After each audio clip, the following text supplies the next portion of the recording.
La campagna vaccinale in Veneto sta già coprendo quasi interamente le fasce più a rischio della popolazione e la sanità regionale punta a liberi tutti prima possibile. Per ottenere questo risultato però è necessario che la dotazione vaccinale sia adeguata alle potenzialità della macchina sanitaria veneta. Lo ribadisce l'assessore Manuela Lanzarin. Le fasce più critiche sono già a un livello molto alto, al di sopra di quello che è la media nazionale, quindi viaggiamo molto bene.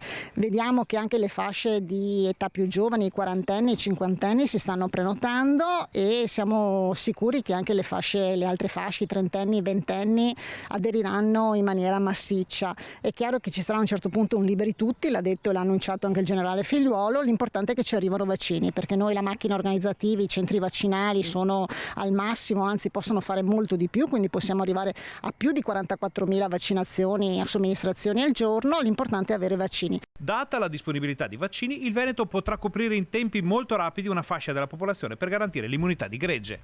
Questo ci permetterà prima dell'estate, io credo, di aver vaccinato tutti i veneti che vogliono vaccinarsi.